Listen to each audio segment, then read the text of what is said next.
很多人觉得偶尔吃几次鱼生无伤大雅，体检正常就绝对安全。但北京一位美女吃播的遭遇，给所有爱吃生食的人敲响了致命警钟。这位主播入行仅1年，为了做美食内容，前后吃了10多次淡水鱼生，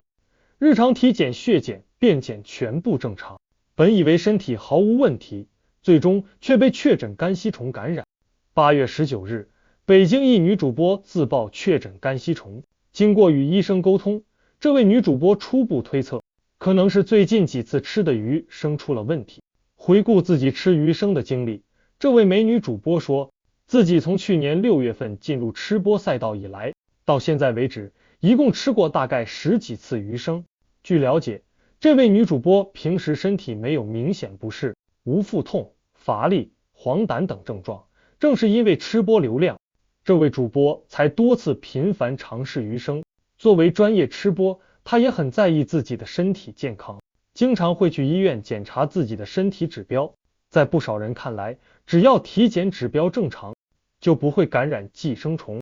更让人没想到的是，这位女主播在经历了多家医院的便检、血检后，也没查出问题，唯一的指标异常就是血常规检测中嗜酸指数特别高。这一次确诊是通过核磁共振确诊的。看着这个诊断结果，女主播感到十分害怕的同时，也不忘提醒大家尽量不要再吃鱼生。为了身体健康，作为吃播流量网红，她决定以后尽量不吃或少吃鱼生，因为在健康面前，流量再多也没什么用。至此，很多人好奇，为什么便检、血检都正常，还能被确诊肝吸虫感染呢？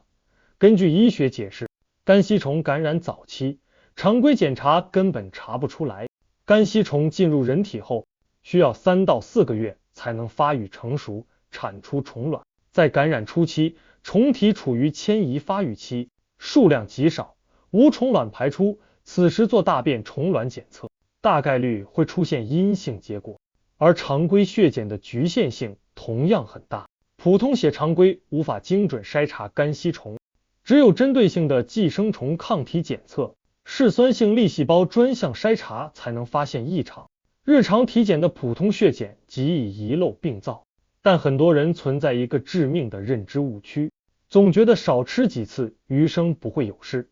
但事实并非如此。更可怕的是，肝吸虫被列为一类致癌物，早期几乎毫无症状，隐蔽潜伏期长达数年甚至10几年，虫体长期寄生在胆管内，还会诱发胆结石、肝硬化，严重时直接导致胆管癌，对肝脏造成不可逆损伤。最后郑重提醒大家，不要赌运气吃淡水鱼生，生腌淡水水产。常规体检无法筛查早期肝吸虫，生食的美味背后藏着极高的健康风险。管住嘴，吃熟食才是保护肝脏最稳妥的方式。然而，除了这位被确诊肝吸虫的主播外，网上还有很多专吃鱼生的主播，难道他们就不怕被感染吗？